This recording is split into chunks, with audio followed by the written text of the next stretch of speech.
Well, good morning, afternoon, or evening, wherever you are. Welcome to this community of practice meeting of the Creative Forces Community Engagement Grant Program. Woohoo! My name Woo-woo. is Matt Elmore. I am the Grant Programs Coordinator here at Mid-America Arts Alliance. I use he, him pronouns, and I am speaking to you today from my apartment here in Pittsburgh, Pennsylvania. It's a nice, somewhat cloudy day, but not too much past the 80s. So we're just enjoying this cool weather. I got the windows open. It's going to be a good one. Before we get started, I'd like to cover a little housekeeping. First, do what you need to be comfortable in this meeting. Your video can be on or off. Grab a refreshing beverage if you're thirsty, or bite to eat if you're hungry, whatever works for you. Also, let's be respectful of one another, listen with intention, and speak mindfully. Please keep yourself muted when not talking to the group, but do feel free to put questions or comments in the meeting chat, and I'll do my best to provide an answer when I can, which might be in an email after the meeting. Also, you can turn on captions if that's useful for you. That's just on the bottom part of your screen where you just say show captions. You can see the captions scrolling by as people talk. Let's see. We will be recording this meeting, at least the presentation part of this meeting today, and it'll be available probably sometime next week. I'll be sending out an email with the link and the slides and other information of things that we discussed here today. So, without further ado, we'll continue on and talk about our agenda today. Let me present our agenda. First, we'll be introducing the Creative Forces team. Second, I'll do a quick overview of some key grant program reporting requirements. Third, we'll be talking about some of the opportunities for networking and professional development that are available to you as a Creative Forces grantee. And finally, we'll start the process of meeting one another by jumping into small group breakout rooms where we can introduce ourselves, our organization, and our role on your Creative Forces funded project, and just meet your community engagement peers. So I hope you can take two things away with you today. The first, that is, if you have any questions about your grant award, please feel free to reach out to me. The second is more to the point of these meetings, and that is, we want you to leave this meeting with the feeling that you are not alone in the work that you are doing to bring the arts to military communities. And so with that, let's move forward. Oh, okay. First big question. What is Creative Forces? And here's fun boilerplate for you, but it's insightful too. Creative Forces NEA Military Healing Arts Network is an initiative of the National Endowment for the Arts in partnership with the U.S. Departments of Defense and Veterans Affairs that seeks to improve the health, well-being, and quality of life for military and veteran populations exposed to trauma, as well as their families and caregivers. Creative Forces operates programming in both clinical and community settings, providing various avenues for military-connected people and their families and caregivers to advance their health and well-being through the arts. Bill O'Brien, who I hope is here now, is the project director for Creative Forces at the National Endowment for the Arts, and so he's the captain of our proverbial ship. Bill, are you here? Would you like to take a moment to introduce yourself?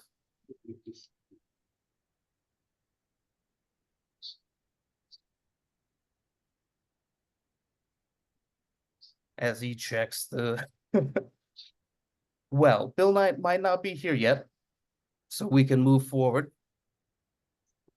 We allow Bill to introduce himself a little bit later. But I'll say that through the clinical program, and this is me going through a little bit about the different teams on Creative Forces. We have a clinical program, a community program that we're involved in, and then there's also a capacity program. So through the clinical program, creative arts therapies are offered in healthcare settings to help patients achieve their treatment goals, excuse me. The clinical team places creative arts therapies at the core of patient-centered care at military medical and Veterans Health Administration facilities, including telehealth delivery of care for patients in rural and remote areas. In clinical settings, creative arts therapists provide art, music, and dance movement therapies, as well as a therapeutic writing instruction for military patients and veterans. Sarah Cass, are you here today?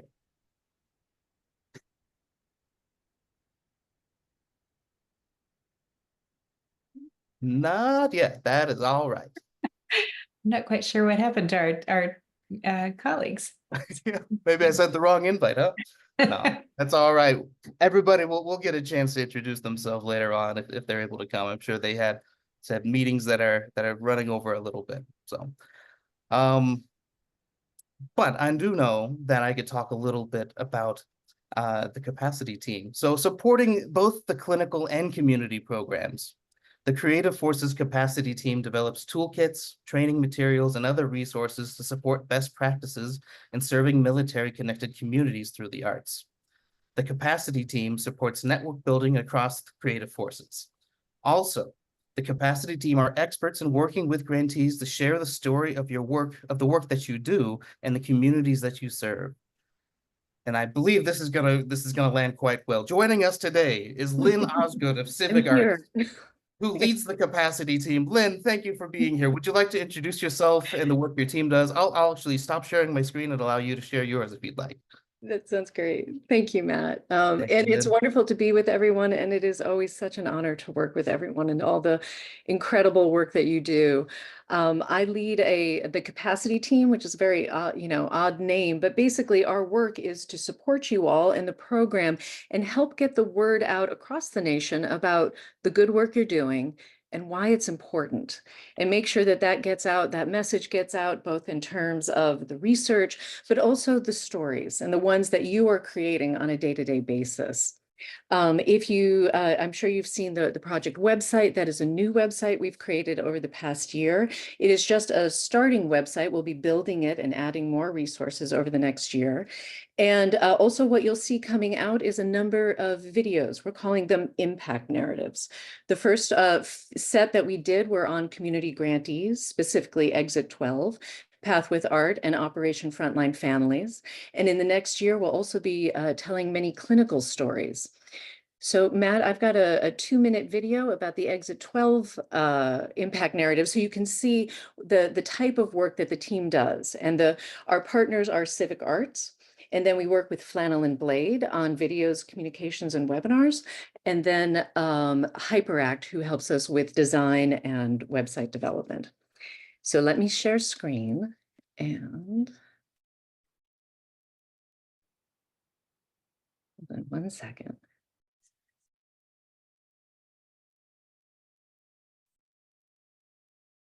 This is 2 minutes.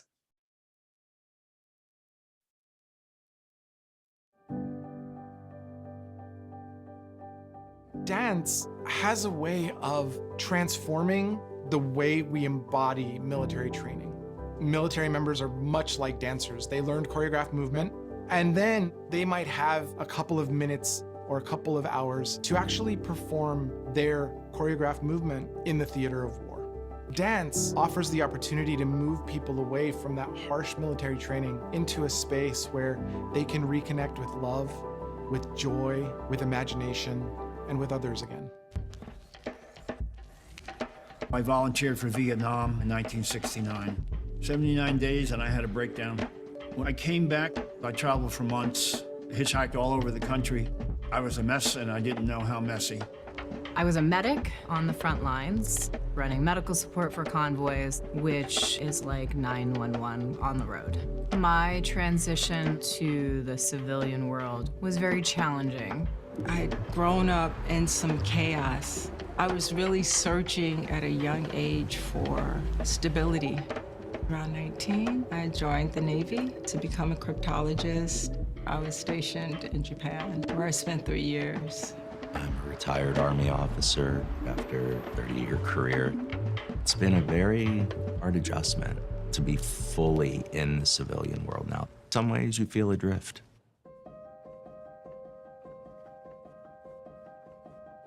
Exit 12 Dance Company started working with military veterans and bringing them into the studio about 2011. And what we have developed is a workshop that brings them into a room, introduces them to the concept of creativity and imagination, gets them moving in a very easy way, and then scaffolds that experience so that as they move through, they're doing harder and harder tasks, and they're sharing more important parts of themselves.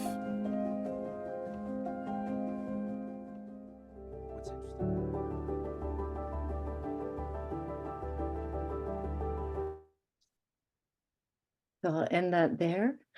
And you can see the full video. I thought we'd end with Matt. And you can see the full video on the website. It's about 8 minutes long. And I just want to thank you, Lynn, and the capacity team for giving me my dance video premiere on Creative Forces. That's very was nice of perfect. you. I understand that Sarah Cass is here and happy to introduce herself. Sarah, can I turn the floor over to you? Sure. Sorry for being a little bit late. A little connection problem, but it's great to join you all. As Matt said, I'm Sarah Cass. I'm a family physician by training. Bratz girly. And We all knew that. And spent a little bit of time in the military, 23 years in the Navy. I have the opportunity now to serve as the military medical advisor for the clinical program of Creative Forces.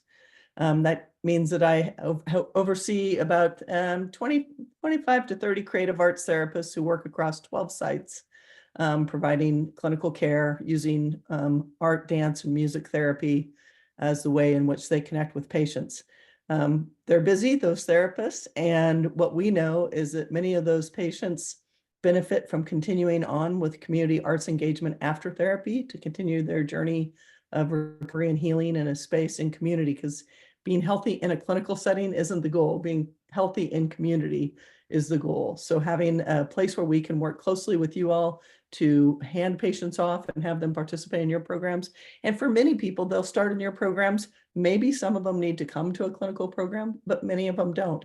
And so I really see it as a continuum where the clinical team works very closely with our community partners wherever we can, meeting the needs of the service members, veterans, and their families, however we can, through engagement in the arts. And so I'm excited to learn more about each of you and the programs that you have and the ways in which our clinical team and you all can partner and collaborate and be resources for one another of how we all do what we do in the spirit of serving the community that we're here for. So thanks for the time. I look forward to just staying engaged and hearing more, and can answer any questions whenever anybody has them. Awesome. Thank you so much, Sarah. And next I'd like to start talking about the team led by Ma, which is the community engagement team. The community engagement program for Creative Forces, it expands, it's kind of like Sarah was saying, it expands the reach of Creative Forces by supporting non-clinical arts activities that promote health and well-being for participants in a variety of settings. And these are the settings that you as the grantees provide. Engaging in the arts can help military-connected people, including their families and caregivers, enhance creative expression, build relationships, become more resilient, and adapt to civilian life. And since 2017, Creative Forces has invested in community-based arts engagement activities that take place in healthcare, community, or virtual settings. The community program is led by my organization, Mid-America Arts Alliance. And the mission of Mid-America Arts Alliance as a regional arts organization is to strengthen the work and support artists, cultural organizations, and communities throughout our region and beyond. Since 1972, when Mid-America Arts Alliance opened its doors, we've had the pleasure of working at various times in partnerships with all 3 federal arts and culture agencies. Our vision being more art for more people, Mid-America Arts Alliance is one of 6 nonprofit regional arts organizations in the country, which means some of MA's grant making and programming is limited to serving arts in Nebraska, Kansas, Missouri, Oklahoma, Arkansas, and Texas. However, the Creative Forces Community Engagement Program is open to entities across the nation, and aren't we all so glad that's the case? To introduce the community team, I'll start by introducing myself a little bit more. My name is Matt Elmore. I'm the Grant Program Coordinator here at Creative Forces and at Mid-America Arts Alliance. And that means I'm your primary contact for anything related to the grant program. I use he, him pronouns and live in Pittsburgh, Pennsylvania.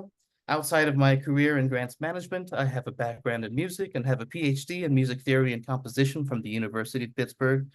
I'm still an active musician outside of this work, but I'm also exploring more about music and healing in a pilot program at Berklee College of Music in their Community Health Musician Certificate program.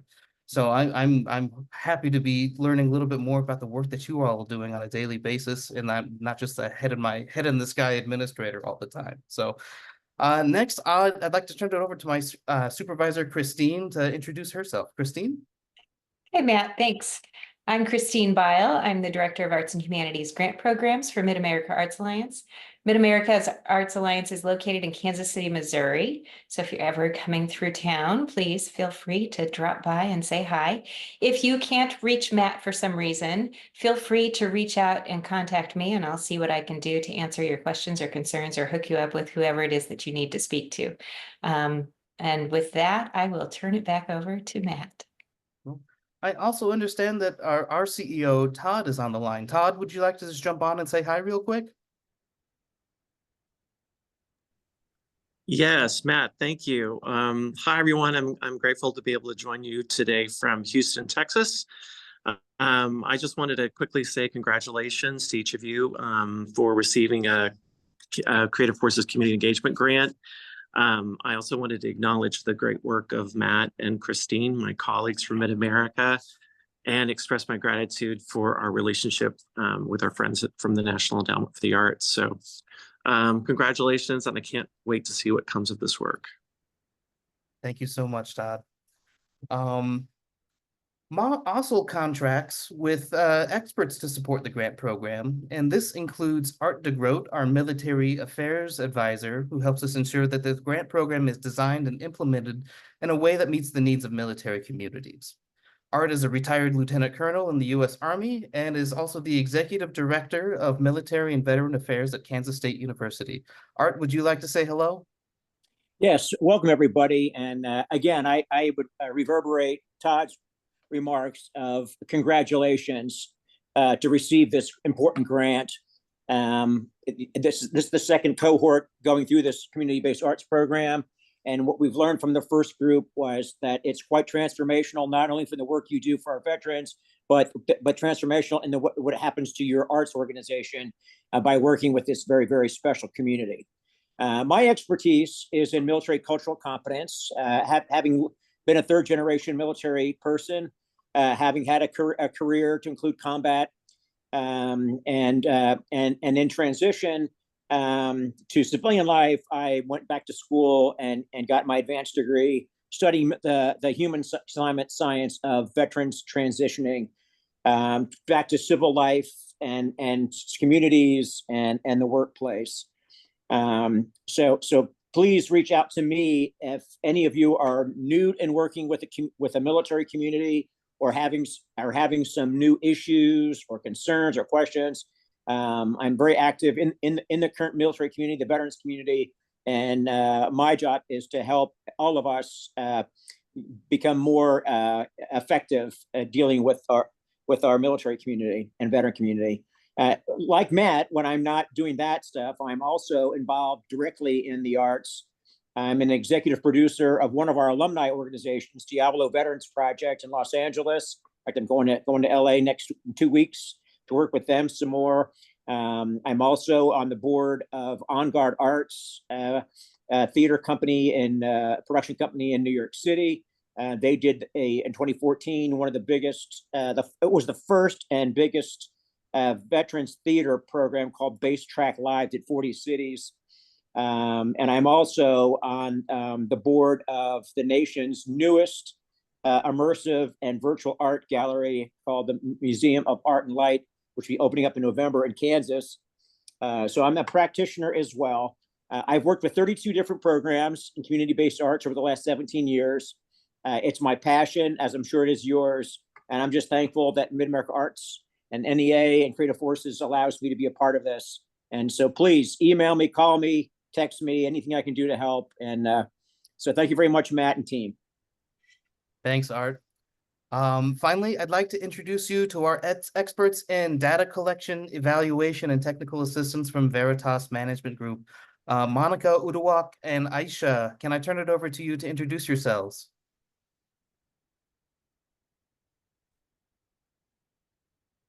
Absolutely. Thank you, Matt. I'm Monica LaBelle. I am an evaluation scientist, and so pleased to join this effort on behalf of Veritas Management Group. We are partnering with MA to provide evaluation technical assistance and support for them and also for all of you. We are thrilled to meet you and to welcome you to this effort. We've had a great experience in the last couple of years providing support to the grantees that have come before you. And we're so thrilled to be part of this effort to promote arts and health and well-being through this grant mechanism. So thank you for the warm welcome.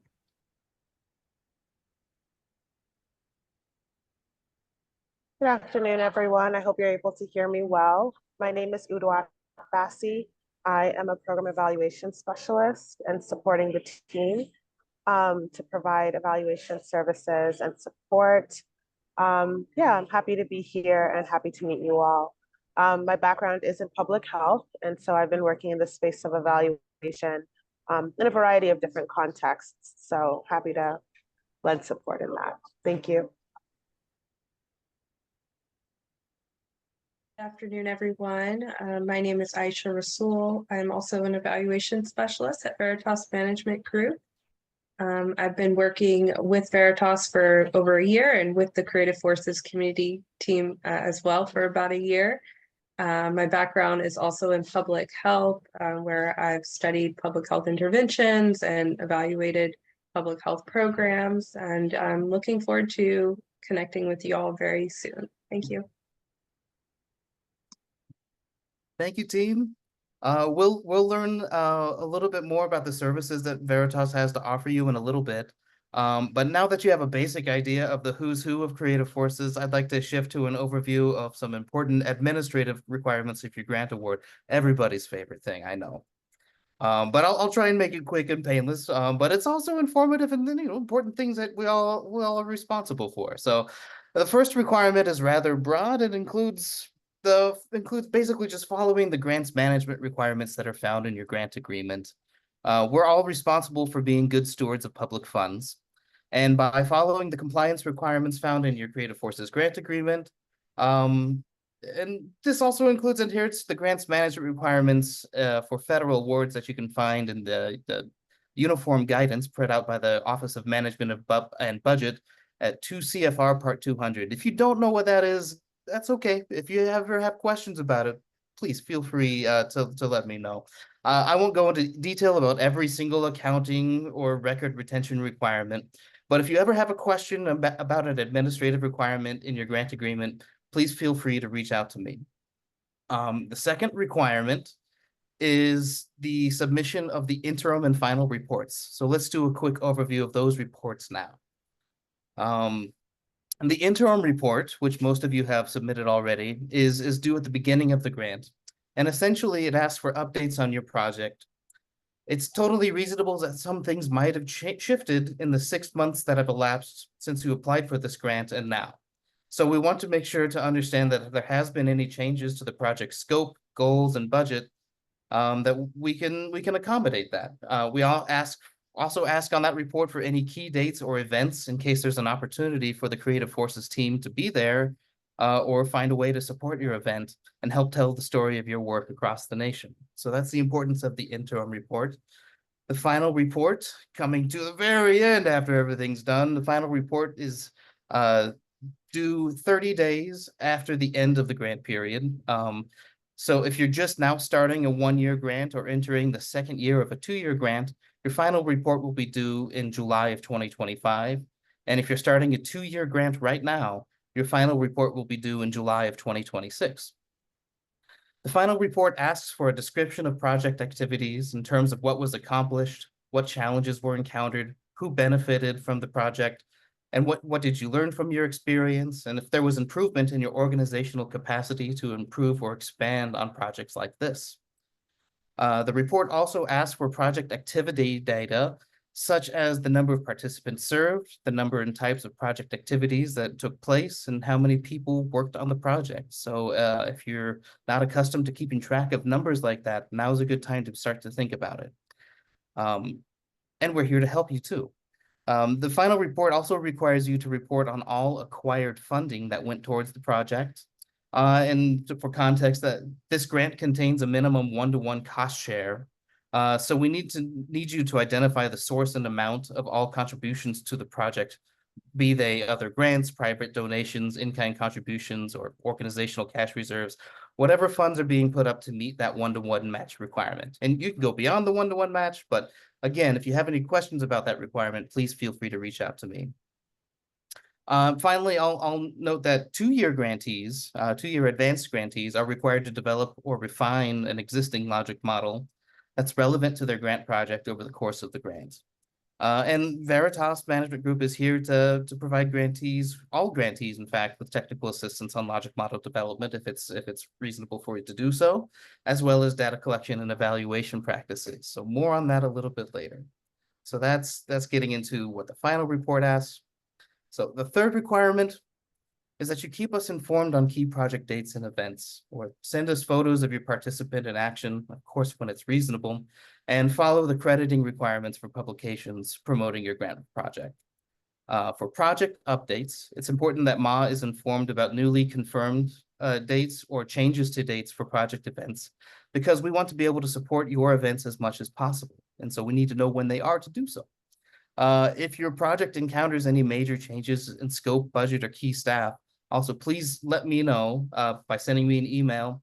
It's always possible to make necessary adjustments to budgets and projects, and we are happy to support you when you're working through extenuating circumstances. Life happens, yes. When it's appropriate, back to project photos, when it's appropriate, we'd very much like to receive photos of your grant project in action. By appropriate, I mean, please don't do anything that would endanger your patient's privacy or trust. By patients, I mean participants specifically, not patients, excuse me. We take photo consent very seriously at Creative Forces. And so accompanying your photos should be a signed Creative Forces media release form for any person who is identifiable in the photos. The media release form can be found on the Creative Forces grantee page on MA's website, which I am posting in the chat right now. And I'll also be sure to include this link in my follow-up email to this meeting. In addition to signed release forms, we ask you to please provide a caption of the activity happening in the photo that includes the names and military affiliation of the photo subjects. And finally, please be sure to include the photographer credit as well.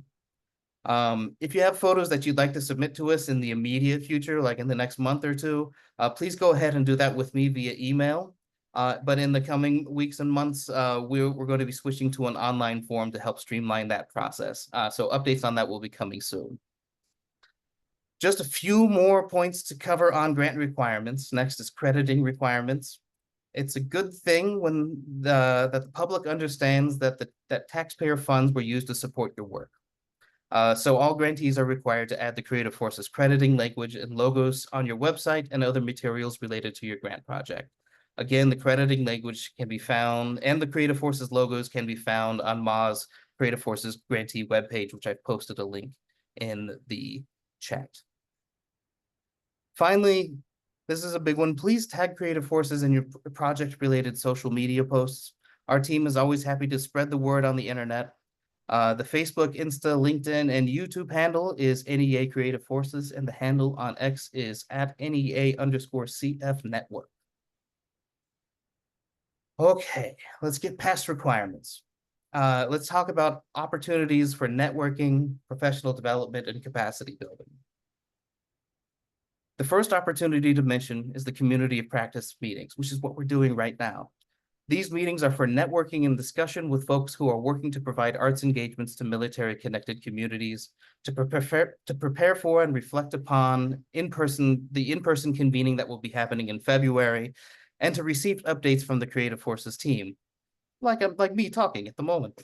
Today is our first community of practice meeting. The next community of practice meeting will be held on October 17th of this year, and the final community of practice meeting online will take place on April 17th of next year.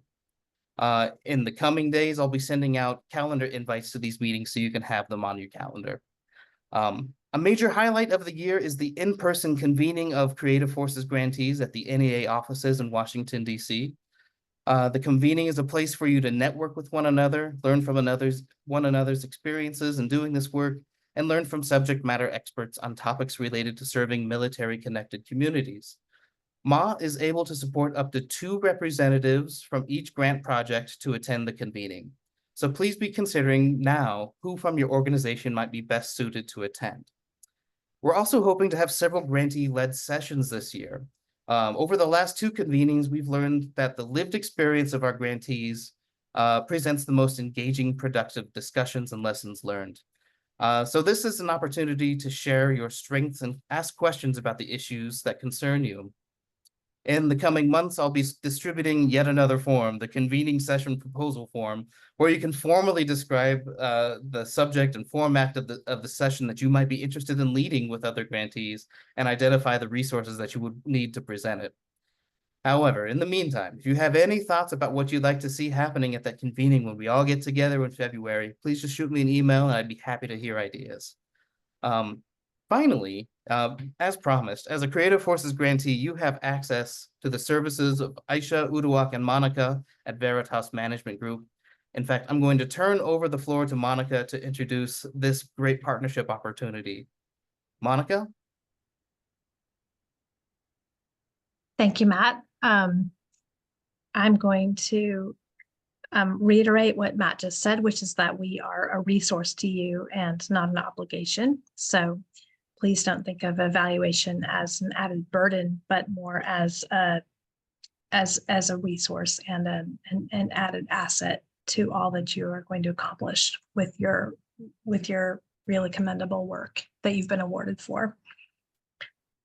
So Veritas Management Group is a small woman-owned, minority-owned management group, and we provide evaluation services for organizations just like yours, where we can offer you support and technical assistance on anything from how to set up evaluation to how to conduct it to anything data collection related or really strategic or program implementation related as well.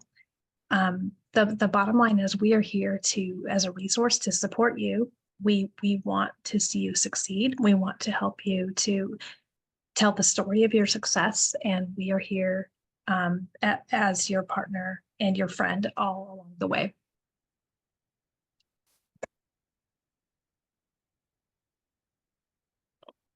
So Matt alluded to some of the program outcomes. All of you have been awarded to provide services that will reach one or all of these outcomes: creative expression, social connectedness, resilience, and independence and successful adaptation to civilian life. As Matt described, you have some requirements in terms of data collection and data reporting, but our mission is to move beyond just the reporting requirements and to help you to understand that we can help you to realize these outcomes in your own program, as well as to document them and to tell your own story, as well as to tell Creative Forces' story.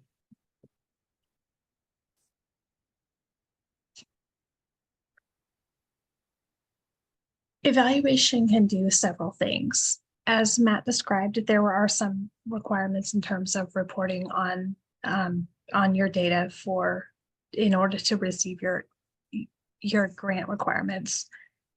But evaluation can do more than that. It can do more than to just report on numbers. Evaluation can really provide valid, reliable, and systematic insight about your program's implementation, about your effectiveness, and about your efficiency. So we are here to help you to understand how you are contributing to the 4 outcomes that we just described at a national level, as well as to help you to think about how you can, at your own local level, help your recipients and help your own team to realize both the outcomes and the process of how you get to those outcomes in terms of how to implement your program. We are here as a resource for you.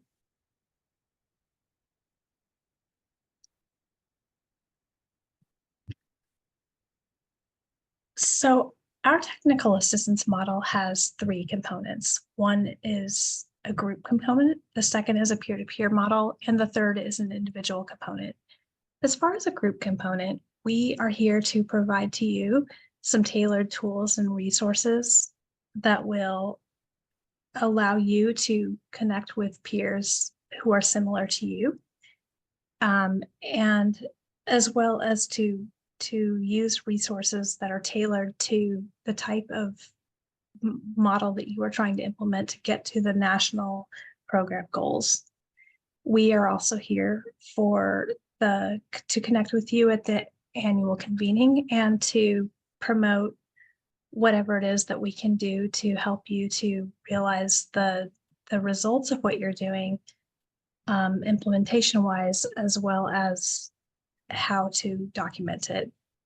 Secondly, we're here on a peer-to-peer level. We are here to help facilitate webinars and workshops to help to provide opportunities for you to communicate with each other and to elucidate what you're doing and how it wraps into everyone's individual goals to realize the national goal of making resources available to military connected families.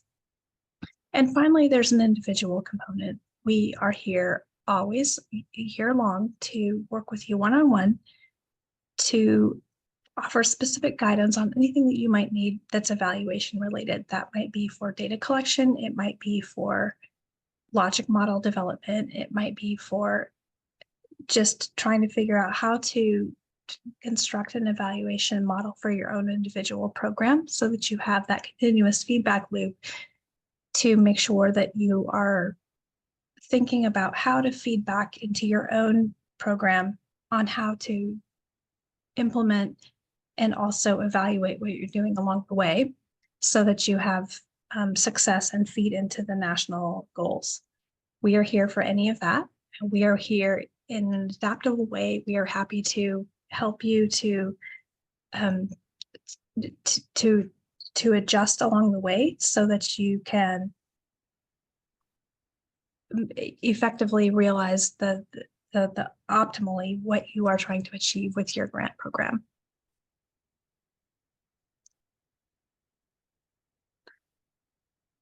So as I mentioned with group support, we have some tailored tools and resources. Some examples of what we've done in the past year.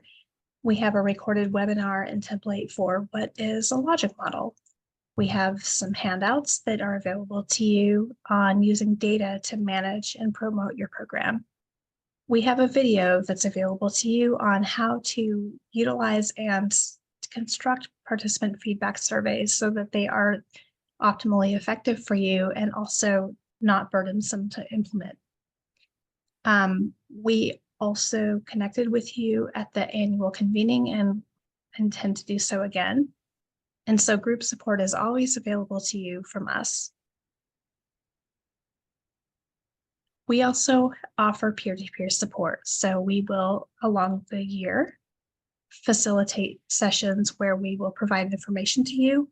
We will facilitate connections for you, and we will empower you to implement your own evaluations at the level of your own program, as well as to draw from the experience and resources of your peers to realize as optimally as possible how your program feeds up to the national vision for the 4 outcomes that we mentioned earlier.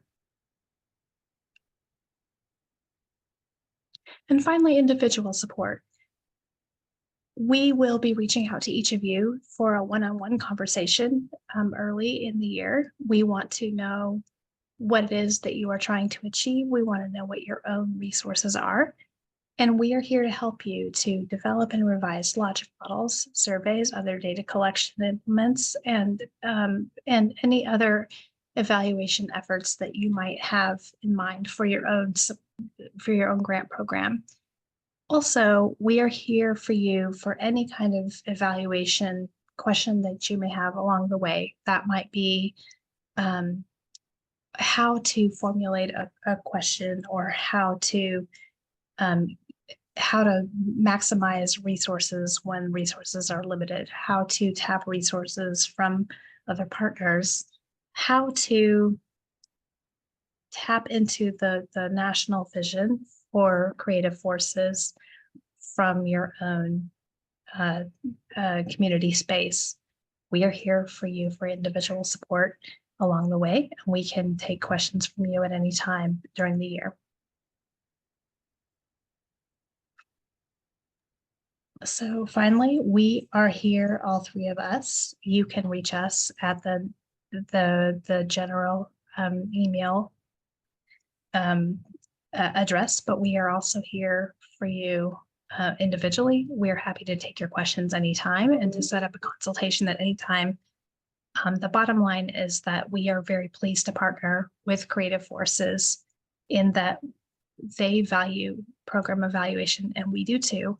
And we know that your ultimate goal is to implement a program that will reach and touch these military connected communities. And we can help you do that in an effective and resourceful way. We're here as a resource to you and really happy to partner with you. Thank you. Thank you, Monica.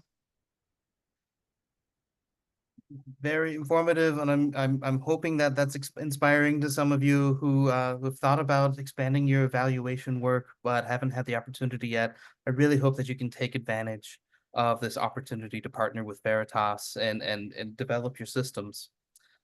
Now it is time to end our presentation portion of today's meeting, and now to move into our meet and greet portion. While it would be nice for us all to be able to introduce ourselves to the full group, time doesn't really allow for that today. So instead, we can start small, and soon you'll be placed into breakout rooms of 4 or 5 people for the next 20 minutes or so. Yeah, 15 minutes or so. In your breakout rooms, I asked you to go around the group and first introduce yourself, your grant project, and your role in your grant project. The idea here simply is for you to meet a few new people and learn about how their work is similar or different to your own. And what we are really doing is reassuring each other that we are not alone in the work that we do. So if you get to that point and could use another prompt for discussion, you could move on to prompt number 2, which is, are there any particular topics that you'd like to discuss with this community of practice? What are they and why? When we come back to the big group at about 57, 58 minutes past the hour, feel free to put any resonating ideas in the chat. And with that, let's go away.